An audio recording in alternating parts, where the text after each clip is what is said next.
स्वाहा तत्सदितु वरेण्यं भर्गो देवस्य धीमहि धियो यो न प्रचोदयात्। सायकालीन संचालित स्वाध्याय कक्षा में पुनः सभी का हार्दिक स्वागत। आज की हमारी स्वाध्याय कक्षा संख्या 543 और स्वाध्याय है गायत्री महाविज्ञान भाग 2 का। विषय रहेगा गायत्री स्मृति 3, श्लोक संख्या 9 से 12 तक, और वाचन एवं सार प्रस्तुतिकरण कर रही हैं आदरणीय अनुप्रिया जी। तो दीदी जी से निवेदन करना चाहेंगे। आशा है दीदी उपस्थित हैं। जी जी जी आज प्रणाम के भैया। जी प्रणाम। आज के वाचन को आप आरंभ कीजिए। प्रणाम। जी प्रणाम सभी साधकों को। तो आज का प्रारंभ करती हूँ मैं इस कक्षा को।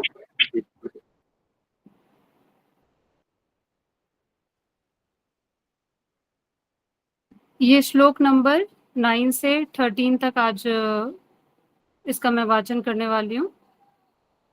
और श्लोक नंबर 9 है, यथेच्छति नरस्त्वने सदान्य भयस्तथा चरेत नम्र शिष्ट कृतज्ञश्च सत्य साहयावान भवेत। अगर कोई त्रुटि हो जाए संस्कृत बोलने में तो मुझे माफ कीजिएगा। तो आगे पढ़ती हूँ। मनुष्य दूसरों के साथ उस प्रकार का आचरण करे जैसा वह दूसरों को। एक श्लोक आप आगे बढ़ गई हैं। ये आगे बढ़ चुकी हूँ। ये श्लोक नंबर 9 से है ना? नहीं भैया ठीक है, भैया ठीक है, हैं? ठीक है। कल 8 तक हो गया था। 8 तक हुआ था ना इसमें। अच्छा ठीक है भैया। ये 9 पढ़ा भैया दीदी ने। ठीक है दीदी पढ़ो भैया। ठीक है। जी 9 पढ़ा था ये। आगे पढ़ती हूँ। मनुष्य दूसरे के साथ उस प्रकार का आचरण करे जैसा वह दूसरों के द्वारा चाहते हैं और उसे नम्र, शिष्ट, कृतज्ञ और सच्चाई के साथ सहयोग की भावना वाला होना चाहिए। दूसरों के साथ कैसा व्यवहार करना चाहिए, उसकी कसौटी यह है कि हम दूसरों से जैसा व्यवहार अपने लिए चाहते हैं वैसा ही आचरण स्वयं भी दूसरों के साथ करें। दुनिया कुएं की आवाज की तरह है। कुएं में मुंह करके जैसी वाणी हम बोलेंगे, बदले में वैसी ही प्रतिध्वनि दूसरी ओर से आएगी। हर एक मनुष्य चाहता है कि दूसरे आदमी उससे नम्र बोलें, सभ्य व्यवहार करें, ईमानदारी से बरतें, कोई भूल हो जाए तो उसे सहन कर ले, मार्ग में कोई रोड़ा न अटकाएं, उसकी बहन बेटियों पर कुदृष्टि न डालें तथा समय समय पर उदारता एवं सहयोग की भावना का परिचय दें।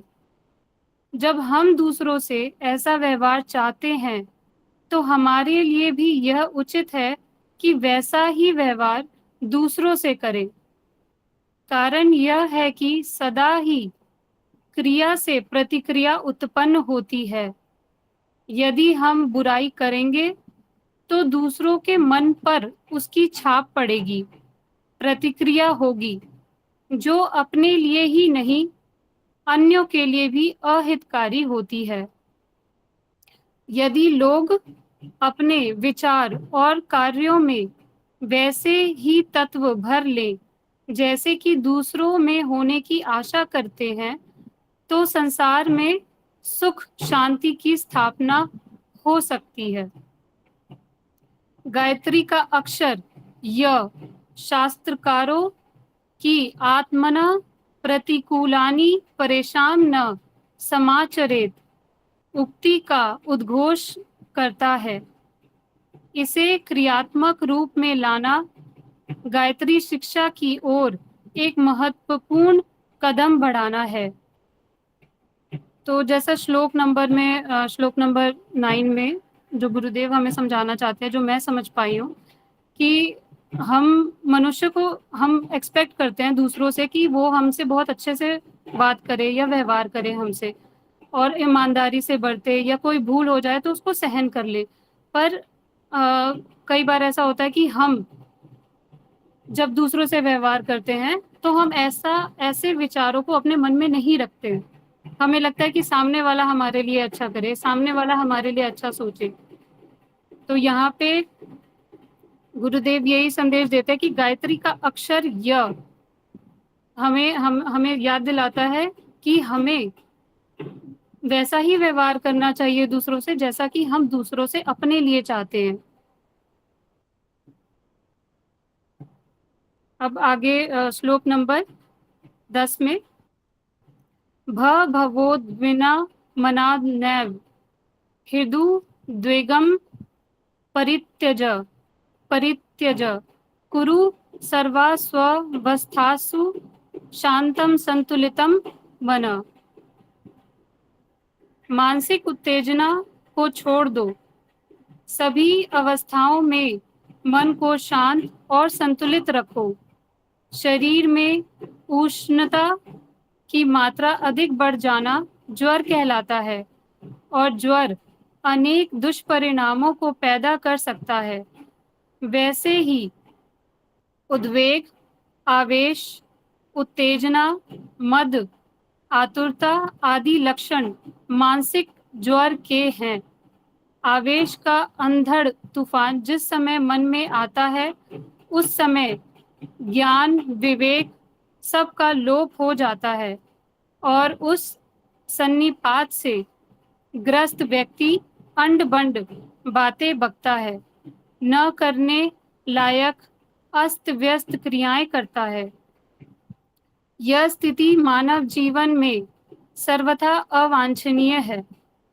विपत्ति पड़ने पर लोग चिंता, शोक, निराशा, भय, घबराहट, क्रोध, कायरता आदि विषादात्मक आवेश से ग्रस्त हो जाते हैं, और संपत्ति बढ़ने पर अहंकार, मद मत्सर, अति हर्ष, अमर्यादा, नास्तिकता, अति भोग, ईर्ष्या, द्वेष आदि विध्वंसक उत्तेजना में फंस जाते हैं। कई बार लोभ और भोग का आकर्षण इतना लुभा लेता है कि वे आंखें रहते हुए भी अंधे हो जाते हैं। इन तीनों स्थितियों में मनुष्य का होश हवास दुरुस्त नहीं रहता। देखने में वह स्वस्थ और भला चंगा दिखता है, पर वस्तुतः उसकी आंतरिक स्थिति पागलों, बालकों, रोगियों तथा उन्मत्तों जैसी हो जाती है। ऐसी स्थिति मनुष्य के लिए विपत्ति, त्रास, अनिष्ट और अनर्थ के अतिरिक्त और कुछ उत्पन्न नहीं कर सकती। इसलिए गायत्री के भ शब्द का संदेश है कि इन आवेशों और उत्तेजनाओं से बचो। दूरदर्शिता, विवेक, शांति और स्थिरता से काम लो। बदली की छाया की तरह रोज घटित होती रहने वाली रंग बिरंगी घटनाओं में अपनी आंतरिक शांति को नष्ट न होने दो। मस्तिष्क को स्वस्थ रखो, चित्त को शांत रहने दो। आवेश की उत्तेजना से नहीं, विवेक और दूरदर्शिता के आधार पर अपनी विचारधारा और कार्य प्रणाली को चलाओ। श्लोक नंबर 11, गो गोप्या स्वीया मनोवृत्तिर्ना सहिष्णुर्नरो भवेत्, स्थिति मन्यस्य संवीक्ष्य तदनुरूपताम चरेत। अपने मनोभावों को नहीं छुपाना चाहिए। मनुष्य को असहिष्णु नहीं होना चाहिए। दूसरे की स्थिति को देखकर उसके अनुसार आचरण करें। अपने मनोभाव और मनोवृत्ति को छिपाना छल कपट और पाप है। जैसे भीतर है वैसे ही बाहर प्रकट कर दिया जाए तो वह पाप निवृत्ति का सबसे बड़ा राजमार्ग है। स्पष्ट कहने वाले, खरी कहने वाले, जैसा पेट में है वैसा मुंह से कहने वाले लोग चाहे किसी को कितने ही बुरे क्यों ना लगे, पर वे ईश्वर के आगे, आत्मा के आगे अपराधी नहीं ठहरते। जो आत्मा पर असत्य का आवरण चढ़ाते रहते हैं वे एक प्रकार के आत्महत्यारे हैं। यदि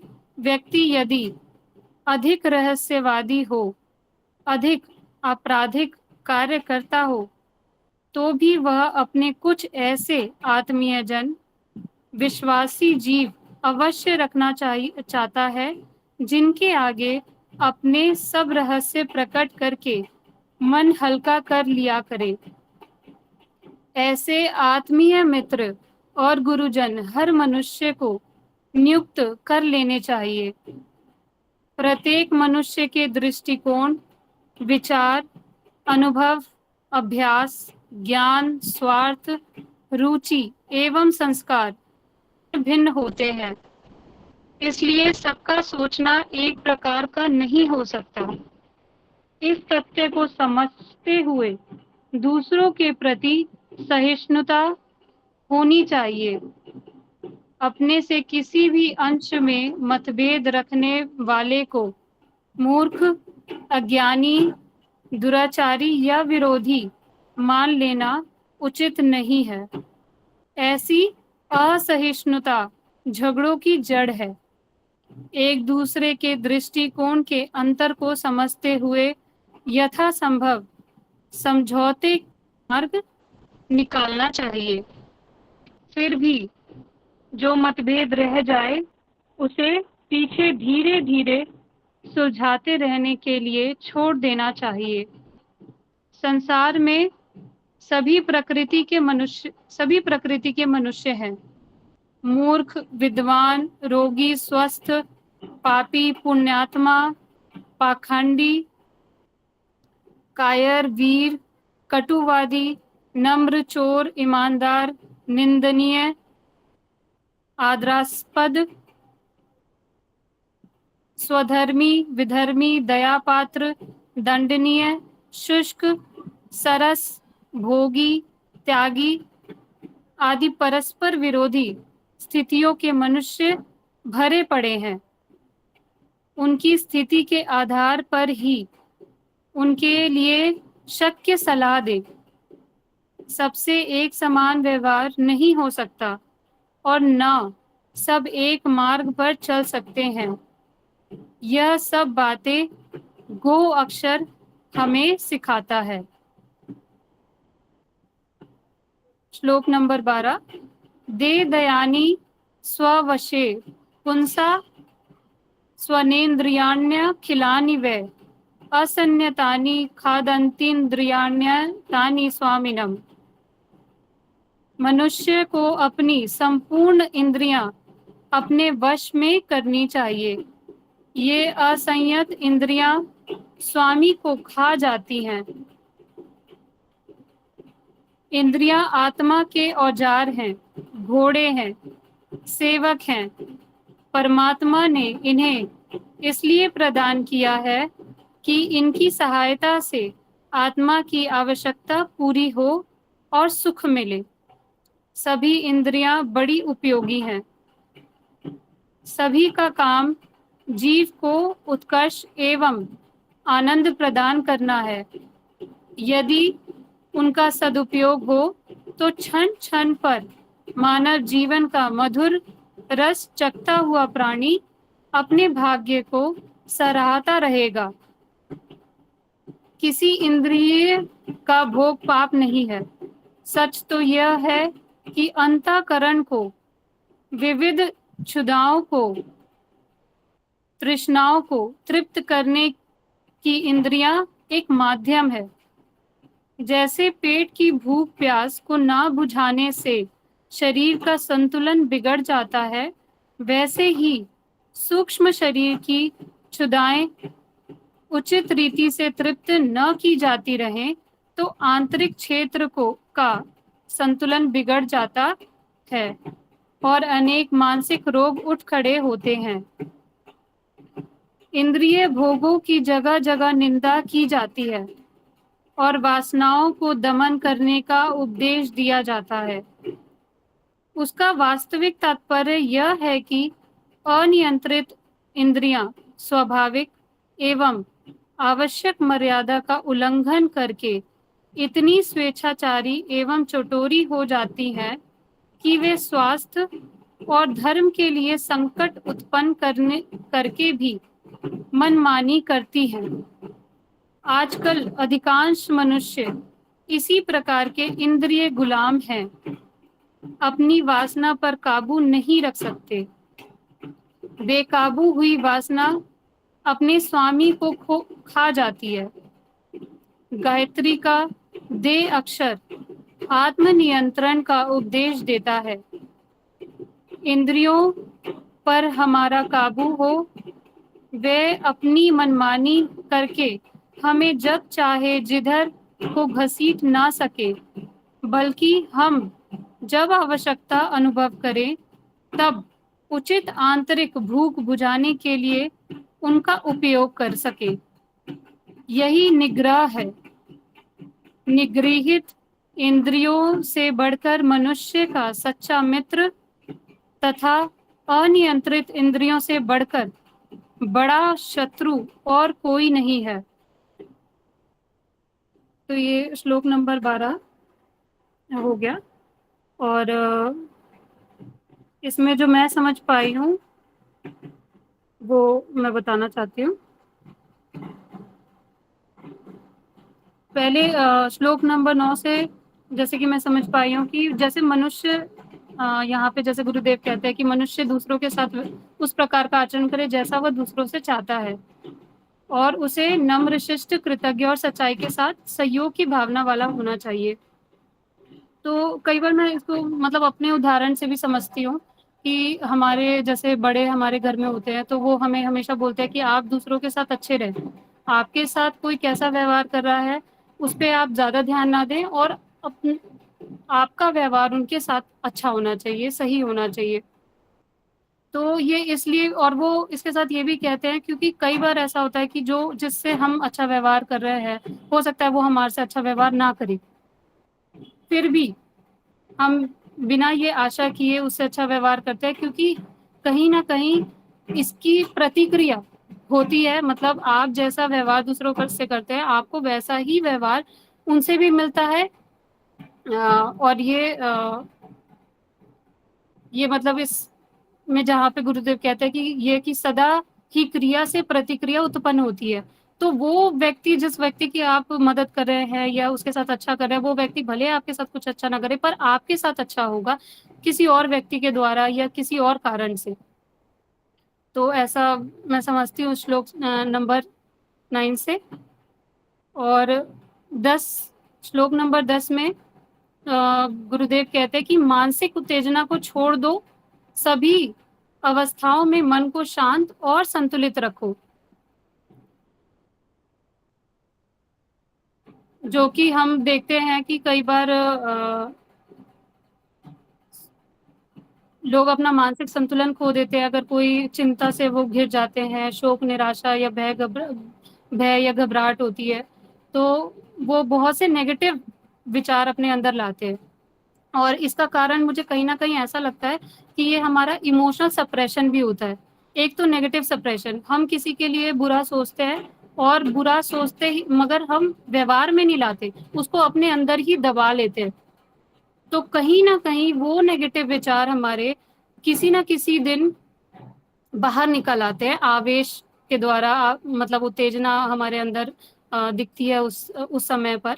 तो अगर जब तो ये जो नेगेटिव विचार है इसे हमें जब भी हमारे अंदर ये आ रहे हैं तो मेरा ये मानना है कि हमें उसे रिप्लेस करना चाहिए हमारे पॉजिटिव विचार से, ना कि हमें उसे दबाना चाहिए। और इसमें एक और बात कहते हैं गुरुदेव, जैसे जैसे विपत्ति पड़ने पर लोग चिंता, शोक, निराशा, भय, घबराहट, क्रोध, कायरता आदि विषादात्मक आवेश से ग्रस्त हो जाते हैं, और संपत्ति बढ़ने पर अहंकार, मद, मत्सर, अति हर्ष, अमर्यादा, नास्तिकता, अति भोग, ईर्ष्या, द्वेष आदि विध्वंसक उत्तेजना में फंस जाते हैं। तो कई बार ऐसा होता है कि जैसे ये नेगेटिव विचार जो हमने सप्रेस कर लिया था अपने अंदर, वो आवेश के थ्रू, उत्तेजना के थ्रू कई बार हमारे गलत व्यवहार में प्रकट हो जाते हैं। वैसे ही हमारे पॉजिटिव थॉट्स भी कई बार, मतलब अपने आप को लेके हम जब शरीर भाव में रहते हैं और ऐसा सोचते हैं कि जो भी हमने अर्जित किया है, जो धन अर्जित किया है या वैभव अर्जित किया है, वो हमारे हमारे कारण है। तो इससे भी ये जो हमने अपना जो अहंकार हमारे अंदर जमा कर लिया है, उसकी वजह से भी कई बार ये इसका प्रकटीकरण हमारे व्यवहार में आता है। हमारे व्यवहार में हमारे अहंकार के थ्रू ये दिखने लगता है। और अगर हम किसी से बुरा व्यवहार कर रहे हैं, अनिष्ट व्यवहार कर रहे हैं, तो ये उसमें भी झलकने लगता है। तो हमें ऐसे पॉजिटिव, मतलब ऐसे विचार शरीर भाव में रहकर भी नहीं करना चाहिए। यहाँ पे एक चीज गुरुदेव लिखते हैं कि बदली की छाया की तरह रोज घटित होती रहने वाली रंग बिरंगी घटनाओं में अपनी आंतरिक शांति को नष्ट ना होने दे। मस्तिष्क को स्वस्थ रखे, चित्त को शांत रहने दो। आवेश की उत्तेजना से नहीं, विवेक और दूरदर्शिता के आधार पर अपनी विचारधारा और कार्य प्रणाली को चलाओ। तो यहाँ पे विचार का बहुत महत्व है हमारी मानसिक शांति में, क्योंकि नेगेटिव विचार जहाँ हमारे रह गए वो आवेश और उत्तेजना में प्रकट होने लगे। और जैसे ही हमारे पॉजिटिव, हमारे मतलब अहंकार हमारे अंदर या वैभव की जो भी अहंकार हम अपने अंदर जमा कर लेते हैं, उसका भी प्रकटीकरण होने लगता है। इंस्टीड हमें उस थॉट को रिप्लेस करना चाहिए, यह सोच के कि जो भी हमने अर्जित किया है वो मतलब ऐसा है, ये वो भगवती की कृपा से, वो ईश्वर की देन है, और हमें उसे ईश्वर के ही कार्य में लगाना चाहिए। तो ऐसे विचार जब हमारे अंदर आने लगते हैं तो वो हमारे हमारे मस्तिष्क को हमेशा शांत रखता है।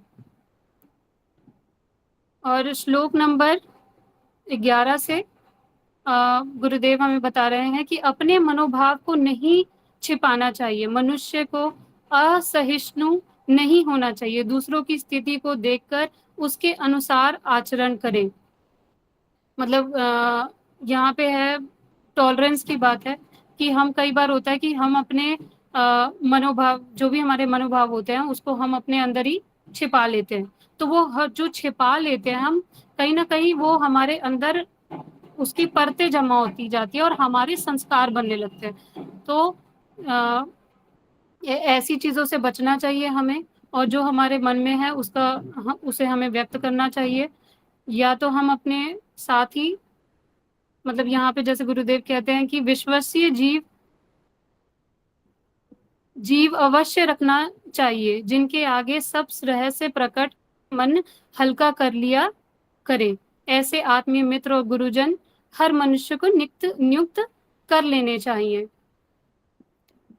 तो हमारे मन में जो भी है वो हमें दूसरों से शेयर करना चाहिए, दूसरों से सबसे नहीं, पर जो आपके विश्वसनीय है उनसे जरूर आप शेयर करें, ताकि किसी भी नेगेटिव फीलिंग या नेगेटिव थॉट आपके अंदर इस तरीके से जमा ना हो कि वो आपके संस्कार बन जाए।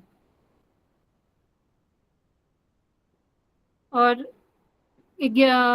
श्लोक नंबर 12 में गुरुदेव कहते हैं कि मनुष्य को अपनी संपूर्ण इंद्रियां अपने वश में करनी चाहिए। ये असंयत इंद्रियां स्वामी को खा जाती हैं। ये एक चीज और यहाँ पे गुरुदेव ने कही है कि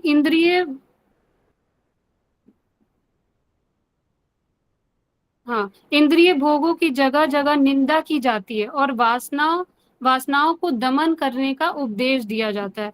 तो कई बार हम सोचते हैं कि हमारी जो इंद्रियां हैं वो गलत है, मतलब हम अपने आप को गलत नहीं ठहराते, हम सोचते हैं कि नहीं, हमारा मन बहुत विचलित हो रहा है, हमारा मन ऐसा है, हमारी इंद्रियां ही वासना में लिप्त हो जाती है। तो ऐसा हमें ऐसा नहीं सोचना चाहिए। गायत्री का यहाँ पे उपदेश है कि निगृहित इंद्रियां, मतलब इंद्रियों पे हमारा काबू होना चाहिए। ये इंद्रियां हमारे लिए आवश्यक है, इसकी निंदा करने की बजाय हमें ये सोचना चाहिए कि हम उसे कैसे कंट्रोल्ड वे में चला सकते हैं। तो यहाँ पे गायत्री स्मृति से हमें पता चलता है, मतलब वो बताते हैं कि निगृहित इंद्रियों से बढ़कर मनुष्य का सच्चा मित्र तथा अनियंत्रित इंद्रियों से बढ़कर बड़ा शत्रु और कोई नहीं है। मतलब इंद्रियों को अगर मैं एक एग्जाम्पल इसमें लेना चाहती हूँ कि जैसे सबके पास धन होता है और सभी लोगों ने सेव किया होगा अपने मनी को कहीं ना कहीं। तो वो क्यों किया? क्योंकि हमारा कहीं ना कहीं नियंत्रण है उस धन पे। और हम धन क्यों संचय करते हैं? क्योंकि हम सोचते हैं कि आपत्ति के दिनों में हम उसका इस्तेमाल करेंगे, या हम कल को हमारे घर में शादी है या कुछ भी है तो हम उसमें उसका इस्तेमाल करेंगे। तो हम ये नियंत्रित, अपने आप को नियंत्रण में ला रहे ऐसी विचारधारा से। वैसे ही इंद्रियां, जब हम इंद्रियों से उपभोग करते हैं तो हमें ऐसी ही विचारधारा रखनी चाहिए कि ये इंद्रियां कब तक यूज हो, इसकी लिमिट यही है। अगर भूख लग रही है तो उतना ही भोजन करे जितना शरीर को चाहिए। तो ये इंद्रियां हमारे लिए इसलिए आवश्यक है कि हमें ये बताती भी हैं कि हमें किस चीज की जरूरत। तो ये हमारी निगृहित इंद्रियों से बढ़कर मनुष्य का सच्चा मित्र तथा अनियंत्रित इंद्रियों से बढ़कर बड़ा शत्रु और कोई नहीं है। जी भैया, धन्यवाद। इतना ही था मेरी तरफ से। जी दीदी, बहुत बहुत धन्यवाद। और बहुत ही स्पष्ट तरीके से आपने आज का वाचन किया और बहुत ही अच्छा आपका सार प्रस्तुतिकरण रहा। पुनः आपको बहुत बहुत धन्यवाद। और अब कक्षा को हम लोग चर्चा की तरफ लेकर के चलते हैं। हमारे सारे स्तरीय साधक हैं यहाँ पर, तो सभी के लिए सभी को आमंत्रण है आज की चर्चा में प्रतिभाग करने का। कुछ इसमें प्रश्न भी हो सकते हैं और कुछ अनुभव भी साझा कर सकते हैं। तो जैसा भी जिनका मन हो वो इसमें अपनी बात रख सकते हैं, क्योंकि आज के गायत्री स्मृति के ये जितने भी हमारे श्लोक रहे हैं सभी जीवन जीने की शिक्षा को प्रदान करने वाले। जी आदरणीय शंभू प्रसाद जी भाई साहब, कृपया मार्गदर्शन कीजिए। जी, ऐसा सबको भाई जी को प्रणाम मेरा। और बहुत सुस्पष्ट भाषण और शासन चिपन के लिए आदरणीय भानुप्रिया जी को भी बहुत बहुत धन्यवाद। भैया गुरु जी हमारे इस महाविज्ञान के माध्यम से इतना व्यवहारिक बात, इतनी जीवन की सूक्ष्म सूक्ष्म बातों को, जो साधारणतः ये बात समझ में आती नहीं है, लेकिन इतनी बात परत दर परत खोलने का काम गुरु जी किए हैं। एक एक लाइन पर कहाँ तक पहुँचे हैं। कह रहे हैं कि मनुष्य 3 स्थितियों में मनुष्य का होश हवास खराब हो जाता है। इतना व्यवहारिक बात है। हमारा होश हवास कब खराब होता है? 3 परिस्थितियां आती है। एक विपत्ति पड़ने पर, और दूसरा संपत्ति बढ़ने पर होश हमारा खराब होता है। और उसके बाद कह रहे हैं कि और तीसरा है कि लोभ और भोग, लोभ और भोग का आकर्षण। ये 3 स्थिति जब मजबूत आ जाएगी मानसिक में, तो मानसिक स्थिति अनबैलेंस हो जाती है, खराब हो जाती है। अब तो हमको इतना तुलना करना ही, तो बैरोमीटर जो कहा जाता है, पैरामीटर जो कहा जाता है, मानक एक स्टैंडर्ड एक गुरु जी ने मैंने स्केल एक बना दिया अपने को तोड़ने के लिए। जीवन को कैसे हम चला रहे हैं, कहाँ कहाँ हम भरम जाते हैं, कहाँ कहाँ भटक जाते हैं, कहाँ कहाँ हमसे गलती हो जाती है।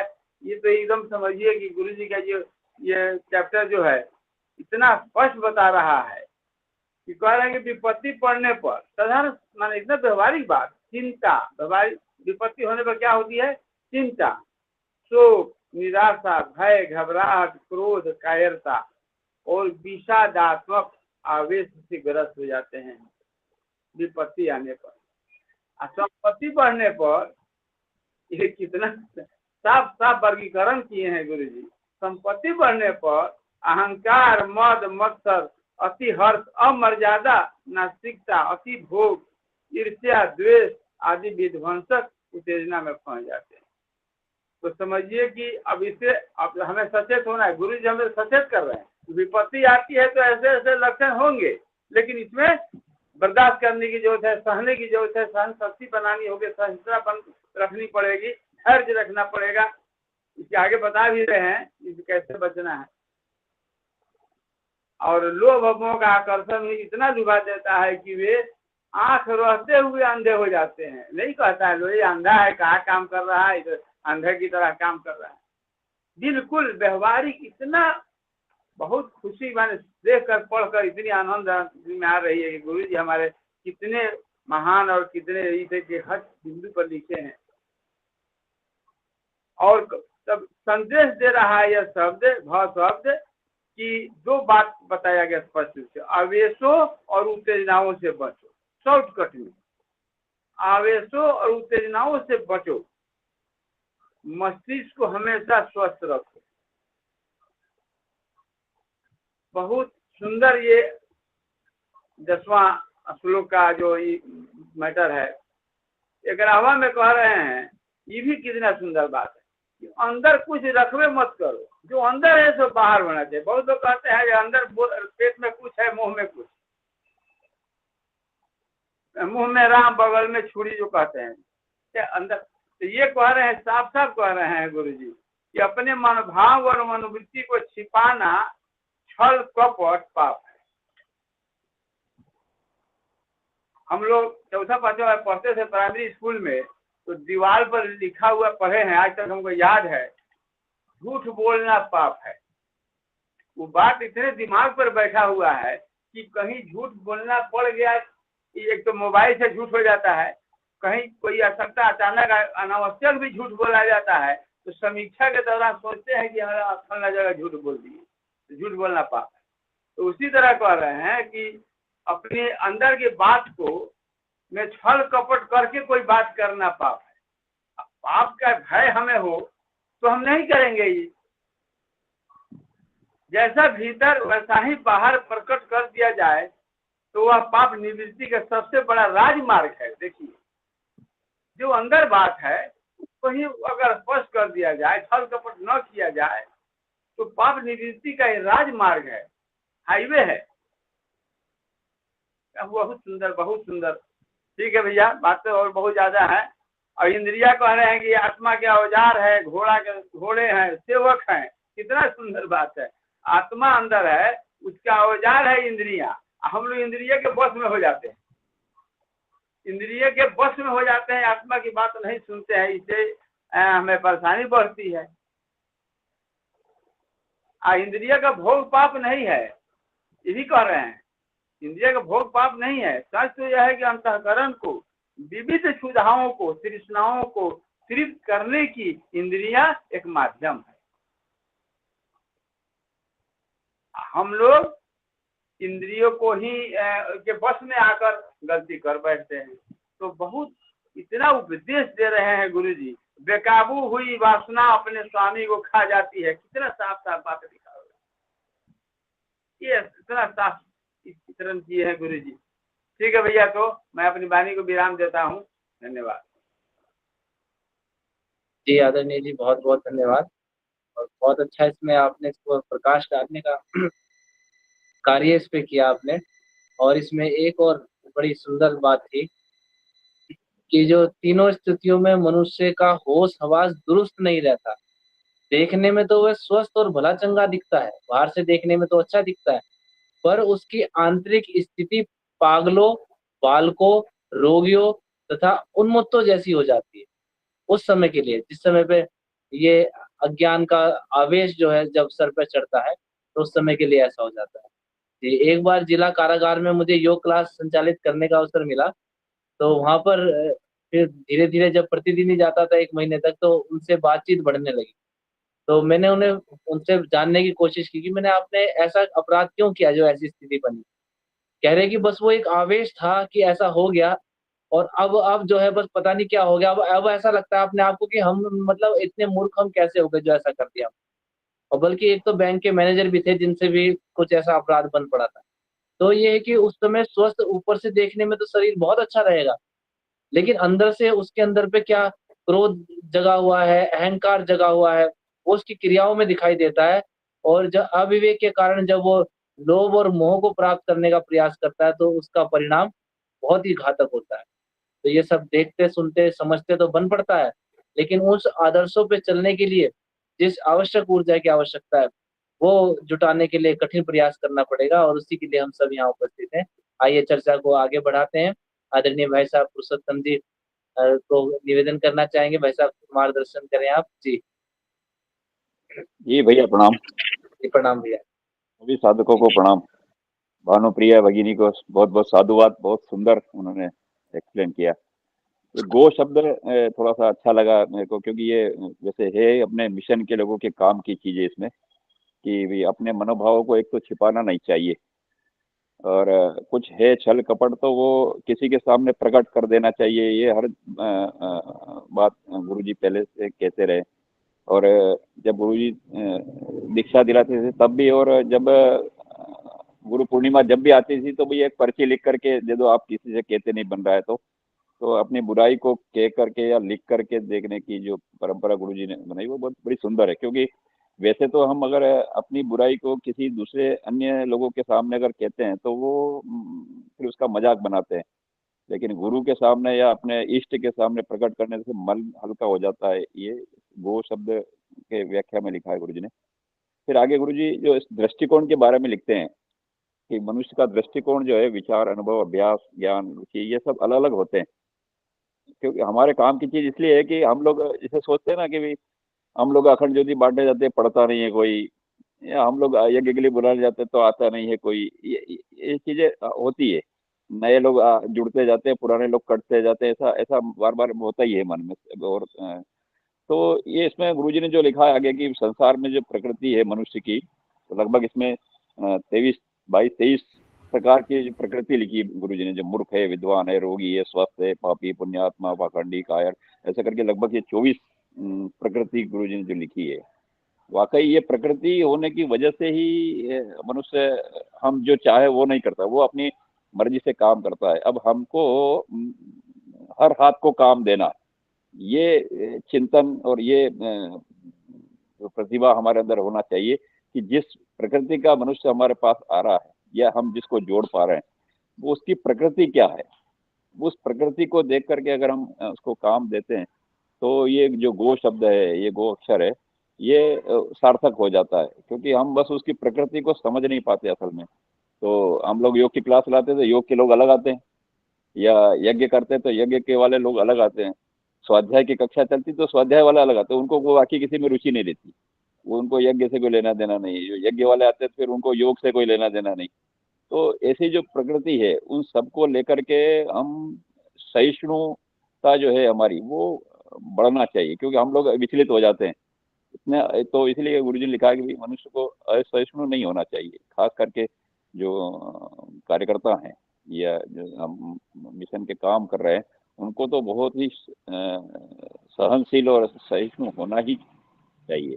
क्योंकि असहिष्णु होने से फिर ये लोग जो है हमारे पास आते हैं या जुड़ते हैं, आत्मीयता अगर हमारी कमी है तो लोग फिर कटने लगते हैं, और फिर हम उनके प्रकृति को समझ नहीं पाते हैं, और फिर हम अपने आप को ही दोष देते हैं कि भैया हम तो इतना सारा काम करते हैं पर लोग जुड़ते नहीं हैं। ये शिकायत हमारी अक्सर सबसे रहती है। तो ये अच्छा लगा मेरे को आज। भैया भैया जी प्रणाम। जी भैया बहुत बहुत धन्यवाद भैया, आपने इसमें मार्गदर्शन किया, और बहुत ही अच्छा आपने ये बात कहा कि सामने वाले की प्रकृति को समझते हुए उसको जो है हमें स्वाध्याय से, साधना से जोड़ने का प्रयास करना चाहिए। और एक और बात इसमें भैया बहुत अच्छी है, ये स्पष्ट कहने वाले, खरी कहने वाले, जैसा पेट में है वैसा मुंह से कहने वाले लोग, चाहे किसी को कितने ही बुरे क्यों ना लगे, पर वे ईश्वर के आगे, आत्मा के आगे अपराधी नहीं ठहरते।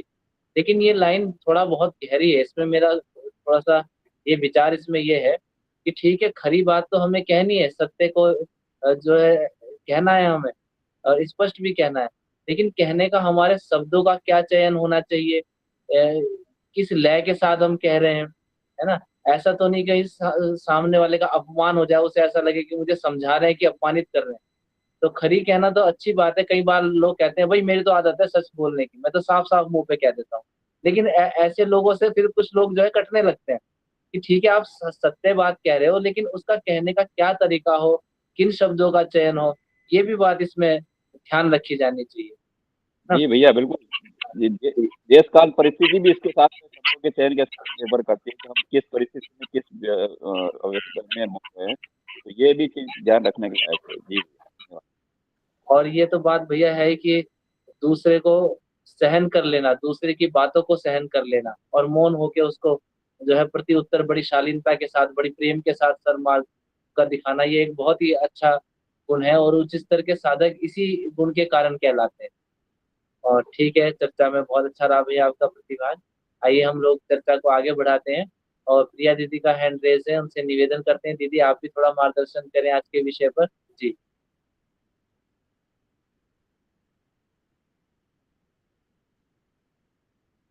जी प्रिया दीदी, अगर आप सुन रही हैं तो प्लीज माइक अनम्यूट कीजिए और ये अपना मार्गदर्शन आप करिए। शायद लगता है कि जी भैया प्रणाम। जी जी भैया। जी जी प्रणाम प्रणाम। भैया बस मेरा विचार यही था कि जैसा आपने कहा ना, और जैसा आपके विचार से भी मैं सहमत हूँ कि हम लोगों ने जो सीखा है कि हमें दोस्तों को इग्नोर करना चाहिए, माफ करना चाहिए और उनके दोषों को नहीं देखना चाहिए, क्योंकि स्पष्टवादिता दीदी में आवाज तो कट ऐसा रही है, लगता है। आवाज झनझना रही है।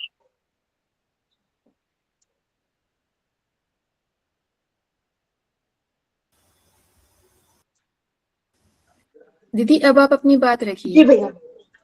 जी जी जी जी तो ये विचार बस ऐसे ही मेरा बन रहा था कि स्पष्टवादिता में तो भैया आज के समय में वर्तमान परिस्थितियों में तो ऐसा लगता है जैसे रोज फिर लड़ाई झगड़े हो जाएंगे, आपस में मनमुटाव हो जाएगा। और हम लोगों ने तो भैया योग दर्शन में ये भी सीखा है ना कि हम लोगों को दूसरों को माफ करने का गुण, या फिर हमें उनकी गलतियों को इग्नोर करना चाहिए और मनी मन उनको माफ कर देना चाहिए। तो ये थोड़ा सा भाव आ रहा था। और इसमें ना गुरुजी ने कि अगर हम लोग स्पष्ट नहीं होंगे तो फिर हम लोग ईश्वर की निगाह में अपराध के पात्र नहीं होंगे। तो अगर भैया हम लोग ऐसे स्पष्टवादिता में आएंगे, दूसरों के दोषों को बताते रहेंगे, तो कहीं ना कहीं स्थिति ये होगी कि मतलब अशांति की स्थितियां आ जाएंगी। तो ये है कि हमें तो यही अच्छा लगता है कि हम, हाँ, जैसे हम लोगों ने श्लोक भी हम लोगों ने देखा है, सत्य बोलो और जो है अप्रिय सत्य मत बोलो। तो आजकल तो लोगों को अगर ऐसे भी बताएंगे ना तो वो भी उनको लगता है कि लोग हमको घुमा फिरा के बातों को बताया जा रहा है। तो हमें तो भैया यही लगता है कि हमें उनको माफ करना चाहिए और उनके दोषों को नहीं देखना चाहिए और अपने से जितनी सहायता हो या अपने के अंदर सहनशीलता वाला गुण लेके आना चाहिए। जी भैया प्रणाम। जी दीदी बहुत बहुत धन्यवाद। जी अर्चना दीदी इस पर थोड़ा प्रकाश डालना चाह रही है। दीदी कृपया। धन्यवाद भानु दीदी को। प्रिया दीदी, सत्य सुनने से ज्यादा सत्य कहने का सामर्थ्य होना चाहिए। अगर हमारे अंदर सत्य कहने का सामर्थ्य है तो ही सामने वाले हमारे सत्य को सुनेगा। और सत्य अगर हम देखें 99% अप्रिय ही लगता है। सिर्फ शब्दों के चयन की जो भैया कह रहे थे ना, सिर्फ शब्द हमें बदलने पड़ते हैं, क्योंकि सत्य को आप बहुत लपेट देंगे तो फिर वो सत्य कहाँ रहेगा। कहते जब हम एक बार झूठ बोलते हैं तो हमें उसे याद रखना पड़ता है, और सत्य बोलते हैं तो हमें याद नहीं रखना पड़ता। तो सत्य बोलने सामने वाला तो तब सुनेगा क्या हम तैयार हैं, हम खुद उस सत्य को स्वीकार कर पा रहे हैं। तकलीफ होती है, जैसे हमारे ग्रुप में हमारे भैया दीदी लोग कहते हैं दीदी के मन में जो आता है बोल देती हैं। वाकई में हमें जो लगता है हम बोल देते हैं, हम नहीं सोचते सामने वाले को अगर वो नहीं समझ में आ रहा तो दूरी बना लेगा। लेकिन एक झूठ बोलकर या सामने वाले को शुगर कोटेड जिसको हम कहते हैं, अगर हम शुगर कोटेड रखेंगे किसी बात को और ऑल ऑफ ए सडन वो सामने आएगी बात, तो ज्यादा समस्या देगी। तो बेहतर है सामने वाले को समझा देना चाहिए। और कई बार अति की माफी जो हर बार होता है ना कि माफ कर देना चाहिए, उस माफ करने के भाव को सामने वाला हमारी कमजोरी समझ लेता है। तो ये भी हमें देखना पड़ेगा क्या वाकई में वो व्यक्ति या परिस्थिति माफ करने योग्य है। अगर नहीं है तो नहीं करना चाहिए। बस इतना ही कहना था। धन्यवाद भैया, धन्यवाद दीदी। जी दीदी, बहुत बहुत धन्यवाद। बहुत अच्छे तरीके से दीदी आपने बात रखी। ये तो है दीदी, कई बार ऐसा होता है कि अपने घर में भी जब हम बच्चों को बार बार माफ करते रहते हैं तो वो और ज्यादा शैतान हो जाते हैं और ज्यादा बदमाश हो जाते हैं। तो किसी से मन में ये ईर्ष्या द्वेष का भाव रखते हुए तो किसी को नहीं समझाना चाहिए, लेकिन एक अच्छे वातावरण में जो है थोड़ा कर सकते हैं प्रयास। बाकी और भी भाई बहन पे प्रकाश डालने का। जी, आदरणीय आदित्य जी भाई साहब की बात ले लेते हैं, क्या कहना चाहते हैं। जी आदित्य भैया। भैया प्रणाम, जी, सभी को प्रणाम प्रणाम। भैया। जी जी जी। यह शब्द जो है भैया, गायत्री मंत्र में जो यह शब्द है, जो श्लोक नंबर 9 है, उसमें गुरुदेव लिखते हैं कि मनुष्य को दूसरे के साथ वैसा ही व्यवहार करना चाहिए जैसा हम चाहते हैं। मतलब कि हम दूसरे के साथ जैसा व्यवहार, वही व्यवहार करने जैसा हम चाहते हैं कि हमारे साथ हो। तो इसमें व्यवहारिक रूप से ये देखा गया है कि जब हम किसी के साथ अच्छा व्यवहार करते हैं तो हमारी अपेक्षा हो जाती है कि वो भी हमारे साथ अच्छा व्यवहार करे। और मैंने ये अनुभव में पाया है, मतलब ये मेरे अनुभव का चीज है कि जब हम किसी के साथ, मतलब सराउंडिंग में हम सबके साथ जब अच्छा व्यवहार करते हैं तो हो सकता है कि वो व्यक्ति हमारे साथ अच्छा व्यवहार नहीं करे, लेकिन प्रकृति, मतलब जो हमारे इन्वायरमेंट है उसमें कोई ना कोई आपके साथ अच्छा ही व्यवहार करेगा। या आप किसी की मदद करते हैं जरूरत पड़ने पे, तो ये हो सकता है कि आपको डायरेक्ट व्यक्ति आपकी मदद नहीं करे, लेकिन उस प्रकृति में, मतलब कि उस इन्वायरमेंट में कोई ना कोई आएगा जो आपकी मदद करेगा। तो मुझे ये लगता है कि गुरुदेव की अपेक्षा भी यही है हम लोगों से कि हम अच्छा व्यवहार तो करें, हम वही व्यवहार करें जो हम दूसरे के साथ चाहते हैं, लेकिन हम ये अपेक्षा नहीं रखें कि डायरेक्ट वो आदमी हमारे साथ अच्छा व्यवहार करे। तो इससे हमारा जीवन और भी सुलभ हो जाएगा। और दूसरा है कि जैसे आपने अभी भैया बोला ना कि राहुल पाल भैया, आपने बोला ना कि हमें कठोर सत्य बोलते वक्त ध्यान रखना चाहिए। तो बाबूजी एक बात हमेशा बोलते हैं कि कठोरता सिर्फ अपने साथ रखनी है और दूसरे के साथ सरलता रखना है। तो जब हम सत्य बोले तो प्रांजल सत्य अगर बोलते हैं, प्रांजल भाषाओं का प्रयोग करते हैं, तो सामने वाले को बुरा लगेगा, क्योंकि सत्य निश्चित तौर पे थोड़ा सा बुरा तो लगता ही है, लेकिन इतना बुरा नहीं लगेगा कि वो प्रतिक्रिया व्यक्त कर पाए आपके सामने। मतलब मेरा ये अनुभव है। यही मैं 2-3 बात बोलना चाहता था भैया। सभी को प्रणाम, धन्यवाद। जी भैया, बहुत बहुत धन्यवाद। अ, जी दीदी, भानुप्रिया दीदी जी, आप भी कृपया अपनी बात रखिए इसमें। जी भैया। तो भैया मैं आप ही की बात मतलब बोलना चाहती हूँ कि जैसे यहाँ पे गुरुदेव ने बोला है, जो कटु बोलते हैं या जो जो मन में होता है वो बोल देते हैं और वो आत्मा के ज़्यादा करीब रहते हैं। तो ऐसे में मेरा ये विचार है भैया कि ठीक है, कटु बोलते हैं तो अ, वो नहीं बोलना चाहिए, पर उसके साथ-साथ कटु सोचना भी नहीं चाहिए। मतलब हम बहुत मीठा बोल रहे हैं सामने वाले को, पर हमारे विचार जो हैं वो नेगेटिव है सामने वाले के लिए। तो वो कहीं न कहीं हमारे अंदर रह जाते हैं और वो नेगेटिविटी कहीं न कहीं उसका प्रकटीकरण आवेश के द्वारा, मतलब जैसे भी आपके अहंकार के थ्रू वो झलक जाता है, बाहर आ जाता है। तो हमें उस विचार को, जिस विचार में हम सोचते हैं कि सामने वाला गलत है, पर फिर भी हम उससे मीठा बात कर रहे हैं क्योंकि हमें अच्छा बोलना चाहिए, तो उस विचार को बदलें। मतलब मेरा ये कहना है, क्यों नहीं तो वो आपके संस्कार बन जाते हैं।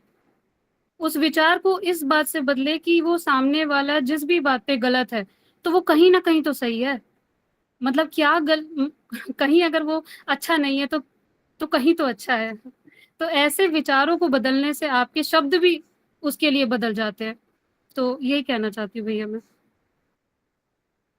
जी दीदी, बिल्कुल आपने सही कहा कि दुनिया में तो कोई भी ऐसा व्यक्ति नहीं है एक भी, जिसके अंदर कोई अच्छाई ना हो। हाँ, तो उस समय पे उसकी अच्छाइयों को भी मन में लाना चाहिए कि ठीक है, उसने अभी आज गलती की है, ऐसा व्यवहार दुर्व्यवहार किया है, लेकिन कभी अच्छा व्यवहार भी किया है।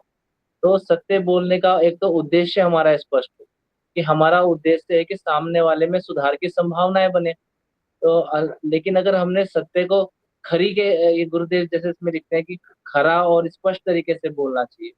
ठीक है, वो गुरुदेव ने बहुत अच्छा लिखा है, लेकिन अगर हम इस तरीके की वाणी का, इस तरीके के शब्दों का प्रयोग कर देंगे कि उसे बुरी लग जाए, तो सत्य बोलने का जो हमारा उद्देश्य था वो तो पूरा नहीं हुआ। क्योंकि हमारा उद्देश्य था कि सामने वाले में सुधार की संभावनाएं जगे, और हमने ऐसा सत्य बोल दिया कि सुधार की जगह और बिगाड़ हो गया, और उसके मन में जो है हमारे प्रति द्वेष और गुस्सा ये सब जन्मने लगा, पनपने लगा। तो ये सब बातें एक साधक को तो बहुत सोच समझ कर इसमें चलना पड़ता है। यही सब गुरुदेव हमारे व्यवहार की बारीकियों के संबंध में ये मार्गदर्शन दे रहे हैं। और आदरणीय शंभू जी अभी भाई साहब बता रहे थे कि ये जो मार्गदर्शन है वो वाकई बहुत ज्यादा व्यवहारिक है। मतलब देखिए कितनी बारीकी से गुरुदेव ने चिंतन मनन किया है, हमारे व्यवहार की बारीकियों को इसमें गुरुदेव ने लिखा है कि किस परिस्थिति में कैसा जो व्यवहार बन सकता है और क्या हमें सावधानी उसमें रखनी पड़ेगी। तो ये बहुत अच्छा है। तो आइए हम लोग आदरणीय शंभू भाई साहब से पुनः मार्गदर्शन की अपेक्षा रखते हैं। जी भाई साहब, आप चर्चा को थोड़ा आगे बढ़ाइए। जी जी भैया, एक प्रश्न हमारा है, जानेंगे आदरणीय वीरेंद्र भाई साहब और उपस्थित हैं, तो उन्हीं से मैं जानना चाहता हूँ। देश शब्द में, देश शब्द की जो विवेचना है उसमें लिख रहा है कि पेट की भूख प्यास को न बुझाने से शरीर का संतुलन बिगड़ जाता है, वैसे ही सूक्ष्म शरीर की क्षुधाएं उचित रीति से तृप्त न की जाती रहे तो आंतरिक क्षेत्र का संतुलन बिगड़ जाता है और रोग और अनेक मानसिक रोग उठ खड़े होते हैं। तो वीरेंद्र भैया अगर हैं तो थोड़ा इस पर कुछ मार्गदर्शन करने की कृपा करें। वीरेंद्र भैया। जी जी, प्रणाम भाई साहब, प्रणाम। आप चुप है तो हम सोचे कि आप कुछ नहीं बोल रहे हैं, चलिए ठीक है। तो यही हमारा थोड़ा संदेह है, इस पर समझ में नहीं आ रही है बात, थोड़ा इस पर जी जी जी भैया इसमें जो देह अक्षर की प्रेरणा है ये कि अंतःकरण को, विविध क्षुधाओं को, तृष्णाओं को तृप्त करने की इंद्रिया एक माध्यम है। इसको थोड़ा समझना पड़ेगा। जो आपने प्रश्न किया ना भैया, इसको थोड़ा समझिए गहराई में जाके कि किसी, इसमें गुरुदेव बता रहे हैं किसी इंद्रिय का भोग पाप नहीं है। ये बड़ी विशेष लाइन है, इसको हमें समझना चाहिए। लेकिन उधर पाप भी लिख रहे हैं, तो जब तक हम इस पॉइंट के गहराई तक नहीं जाएंगे उसको समझ नहीं पाएंगे। गुरुदेव पाप भी बता रहे हैं, इंद्रियां आगे बता रहे हैं कि भाई निगृहित इंद्रियों से, जैसे लास्ट में कहा गुरुदेव ने, निगृहित इंद्रियों से बढ़कर मनुष्य का सच्चा मित्र नहीं था, अनियंत्रित इंद्रियों से बड़ा शत्रु और कोई नहीं है। तो पाप भी कह रहे हैं और पाप भी नहीं है। तो यहाँ थोड़ा हम गहराई से समझेंगे। तो इसमें लिख रहे हैं गुरुदेव कि सच तो यह है कि अंतःकरण को, विविध क्षुधाओं को और तृष्णाओं को तृप्त करने की इंद्रिया एक माध्यम है। इस पूरे सेटअप को समझें पहले। जैसे कहा ना कि आत्मा रथी है, शरीर रथ है, मन हमारा सेवक है, इंद्रिया घोड़े हैं। ये पीछे भी इस क्लास में भी आया था। तो जब इस पूरे सिस्टम को समझेंगे हम, तो पहली बात तो आज जो 4 श्लोक लिए गए हैं, जैसे पहले में कहा गया है व्यवहार को लेके कि हम दूसरों के साथ वैसा व्यवहार ना करें जो हमें स्वयं के लिए पसंद नहीं है। ये कोई भैया नई बात नहीं पढ़ रहे हैं हम आज यहाँ पे। शायद 50 नहीं 100 से भी ज्यादा बार हम लोगों ने इसको रिपीट किया होगा। ठीक। दूसरे में कहा गया कि सभी अवस्था में मन को शांत और संतुलित रखें। ये भी नई बात नहीं पढ़ रहे होंगे हम कोई भी। ऐसे एक भी साधक यहाँ पे नहीं होगा जिनको फर्स्ट टाइम पढ़ रहा होगा। ठीक है। तीसरे में कह रहे हैं कि अपने मनोभाव को नहीं छिपाना चाहिए, मन को असहिष्णु नहीं होना चाहिए, दूसरों की स्थिति को देखकर उसके अनुसार आचरण करें। ये भी फर्स्ट टाइम नहीं पढ़ रहे होगे। और जो लास्ट वाला है 12 वाला कि मनुष्य को अपनी समस्त इंद्रियां अपने वश में करनी चाहिए, ऐसे इंद्रियां स्वामी को खा जाती हैं। तो चारों ही का वास्ता सीधा सीधा हमारे मन से है। और असली समस्या भी भैया मन में ही होती है, अब समझिए। क्योंकि कितनी जगह हमने पढ़ा है कि इंद्रियां तो केवल स्विच हैं, स्विच। इनको तो जैसा आदेश पीछे से आता है यो कर लेती हैं। जैसे बिजली में बल्ब जलता है तो हम स्विच ऑन करते हैं, बल्ब जल जाता है। लेकिन वास्तव में स्विच में सामर्थ्य नहीं है बल्ब जलाने की, वो तो एक माध्यम था करंट को वहां तक भेजने का। यही स्थिति समूह भैया हमारे इंद्रियों की है। तो इसमें गुरुदेव कह रहे हैं कि अब बात यह आती है कि इंद्रियों का हम अगर बैलेंस यूज कैसे करें, ये टॉपिक समझने का है। और लगभग सबके सब लगभग एक ही जैसी बात है सब में कि इंद्रियां क्यों दी है भगवान ने, तो गुरुदेव समझा रहे हैं कि अंतःकरण को, जो हमारी अंतरात्मा है उसको, और जो विविध क्षुधाएं, जो भूख हमारे अंदर पैदा होती हैं हमारे मन में या अंतःकरण में, हमारी तृष्णाएं, इनको तृप्त करने का इंद्रिय माध्यम है। इनके इंद्रियों के माध्यम से, या सपोज हमको भूख लगती है तो खाना खाएंगे, प्यास लगती है पानी पिएंगे, कुछ कहने की इच्छा है तो जिह्वा से बोलेंगे, यानी कि हम कुछ भी प्रक्रिया करेंगे संसार में शरीर के माध्यम से, तो हम किसी ना कोई सी अपनी इंद्रिय का इस्तेमाल करेंगे। तो गुरुदेव लिख रहे हैं माध्यम है, जैसे पेट की भूख प्यास को न बुझाने से, अब आगे गुरुदेव बताने से पेट की भूख प्यास अगर हमें नहीं बुझाई तो डिस्टर्ब प्रॉब्लम हो जाएगी, नहीं हो जाएगी। ऐसे ही सूक्ष्म शरीर में बहुत सारी क्षुधाएं, सूक्ष्म शरीर की क्षुधाएं उचित रीति से तृप्त न की जाती रहे। ऐसा नहीं खाली क्षुधा पेट में भूख लगती है, भूख मन में भी होती है, तो उसकी बात कर रहे हैं। तो आंतरिक क्षेत्र का संतुलन बिगड़ जाता है, यानी कि जितनी भी समस्याएं हमें शरीर पर दिखती हैं वो सारी सूक्ष्म में भी होती हैं। अब भूख को ले लीजिए आप, एक होती है पेट की भूख, एक होती है मन की भूख। पेट की भूख से हमें कोई प्रॉब्लम नहीं, गुरुदेव बता रहे हैं कोई भी दिक्कत नहीं होगी, आपको भूख लगी आप खाना खाइए, दैट्स ऑल। लेकिन अब कितना खाना खाएं, क्या खाना खाएं, ये हमारा मन डिसाइड करेगा। और मन की भूख बड़ी खतरनाक होती है भैया।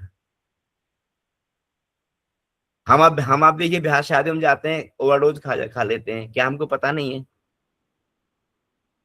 पता है ना, पेट को आवश्यकता नहीं है।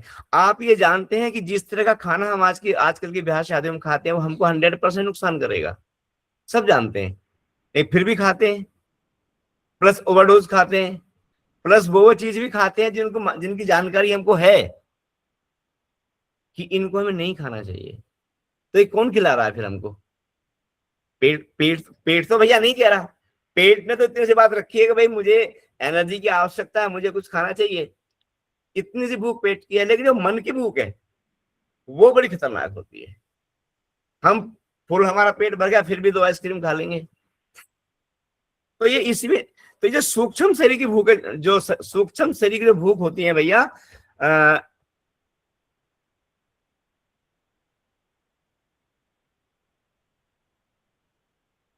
जी आपका माइक म्यूट हो गया है। हम काम वासना की भूख को ले लें, कितनी आवश्यकता है हमें इसकी? कौन नहीं जानता, हमारे ग्रुप में तो लोग बैठे हैं, लेकिन अधिकांश लोग उससे परेशानी में होंगे। तो कारण क्या है इसमें? क्या है, भूख भैया जो मन में होती है वो सारी खतरनाक है। चारों के चारों श्लोकों की गुरुदेव व्याख्या तो कर रहे हैं इंद्रियों के माध्यम से, लेकिन सच्चाई ये है कि इंद्रियों तो बेचारी ऐसी खामोखा में बदनाम हो रही है। असली रूट कोज तो हमारे मन में है। जब हम किसी पार्टी में जाएंगे और हमारे हाथ में कप है और कप में चाय भरी हुई है भैया, तो किसी का भी हाथ चले गया चाय तो बिखरेगी, बड़ी कॉमन सी बात है। तो दोष चाय का नहीं है, दोष ये कि कप में चाय क्यों है। तो ऐसे ही जब तक हमारे मन में वासना तृष्णा अहंताओं का भंडार भरा हुआ है भैया, तब तक ना तो हम अपना व्यवहार कंट्रोल कर सकते हैं। बड़ी कॉमन सी बात है। अभी मैं आपको बताऊं, अपना खुद का अनुभव बता रहा हूं। मैं खुद में शो टेम्पर्ड था, पिछले 20-25 साल से खूब इस पर अभ्यास किया कि नहीं होना चाहिए, लेकिन जब परिस्थिति आती थी तो वो काम हो जाता था। गुस्सा आया और छोटी मोटी घटना हो गई। रीजन क्या था कि हम बाहर तो पढ़ रहे हैं, हम बाहर पढ़ रहे हैं, हाँ भी ऐसा मतलब मन के लेवल पे पढ़ रहे हैं, लेकिन इन समस्त समस्याओं का रूट कोज है हमारे चित्त के अंदर। और जब तक भैया वहां से सफाई नहीं करेंगे, आप कितना ही रोज पढ़ते रहिए, हम साहित्य को 25-30 साल से जनरली बहुत सभी पुराने साधक पढ़ ही रहे हैं, फिर भी क्या हम समस्याओं से बाहर निकल आए? क्योंकि बेसिक रूट कोज ही हमारे चित्त के अंदर बैठा हुआ है। हम अपना अनुभव बता रहे हैं, कितनी आदतों को हमने देखा जो अपनी आदतों को समाप्त किया है अभ्यास के माध्यम से, कितना प्रयास करना पड़ा उनके पीछे। पढ़ना तो पढ़ना, प्लस गहन चिंतन करना। सपोज कोई हैबिट आपकी ऐसी है जो आपको बहुत परेशान कर रही है, तो खाली पढ़ने से काम जी भैया। सूक्ष्म शरीर की क्षुधाएं क्या है ये नहीं समझ। ये भैया यही तो, ये सारी क्षुधाएं सूक्ष्म शरीर की तो बात कर रहा हूं मैं। ये सारी क्षुधाएं सूक्ष्म शरीर में, भाई मन तो सूक्ष्म ही आया ना, रूट को सारा मन में ही तो है। और भैया इसका इन सब समस्याओं का एक ही सॉल्यूशन है, चाहे हमारी पांचों ज्ञानेंद्रियां के माध्यम से कोई भी समस्या आती है, इन सब के रूट को हमारे मन में है, मन के माध्यम से सीधे हमारे चित्त में है, और उनको साफ करने का एक ही माध्यम है साधना। साधना और साधना, उपासना, साधना, आराधना, उसके अलावा कुछ नहीं। हम खाली भैया बाहर से पढ़ते रहे, मन के लेवल पे कितने पढ़ रहे हम। मेरा अपना अनुभव यह है कि मन के लेवल से हम किसी समस्या को नहीं सुलझा सकते जब तक कि उसकी रूट कोज को नहीं वहां से निकालेंगे। जब रूट कोज निकलेगी हमारी उपासना, साधना, आराधना के माध्यम से, गहन गहन चिंतन के माध्यम से। अभी पीछे सुभाष जी पढ़ा रहे थे योग दर्शन में, साधना पाठ में पहला श्लोक बिल्कुल वही है, तप स्वाध्याय ईश्वर प्रणधान क्रिया योग है। तप और स्वाध्याय, यानी तप करें उस जो संस्कार हमारे अंदर उसको निकालने के लिए, और फिर स्वाध्याय के माध्यम से। स्वाध्याय मीन्स गहन चिंतन, गहन चिंतन, गहन चिंतन। उसी पर्टिकुलर उसी हैबिट के बारे में सोचिए अगर आपको परेशान कर रही है, लगातार कंटिन्यूअस, कि इस आदत के चलते मुझे आज तक क्या मिला, अभी जी आदरणीय जी को क्षमा चाहेंगे। जी जी, अच्छा टाइम हो गया भैया। जी जी भैया, जी आदरणीय क्षमा चाहेंगे आपसे। जी भैया। नहीं, बहुत अच्छा आदरणीय जी आपने बताया कि ये जो शरीर की भूख है, अगर उसे ना मिटाए तो हाथ पैरों से काम करना भी मुश्किल हो जाता है। अगर आत्मा की भूख ना मिटाए स्वाध्याय के द्वारा, साधना के द्वारा, तो फिर क्या है कि फिर मन को सही दिशा नहीं दी जा सकती, फिर तो वो बिल्कुल गड़बड़ सही बात। फैलाएगा। जी जी जी जी, बहुत बहुत धन्यवाद सभी ने जी। चर्चा में भाग लिया। आदरणीय प्रिया दीदी का, भानुप्रिया दीदी का, जिन्होंने इतना अच्छा स्वाध्याय किया, और आप सभी ने चर्चा में भाग लिया, सभी का बहुत बहुत धन्यवाद। आइए गुरु सत्ता को धन्यवाद करते हुए ऐसा तो अवसर हमें मिला, आइए शांति पाठ के साथ आज की कक्षा को यहीं विराम देते हैं। ओम मस्तो मा सद्गमय तमसो मा ज्योतिर्गमय मृत्योर्मामृतं गमय। ओम शांति शांति शांति। सभी को प्रणाम, बहुत बहुत धन्यवाद। भाई बहनों को प्रणाम, शुभरात्रि। मेरे को प्रणाम। सभी को प्रणाम भैया। सभी भाई बहन को प्रणाम भैया, सभी को जय गुरुदेव, सभी बहन भाइयों को शुभरात्रि। प्रणाम, शुभरात्रि। राहुल भैया को धन्यवाद, बहुत दिन बाद दर्शन हो भैया। हाँ राहुल भैया तो बहुत दिन हुआ।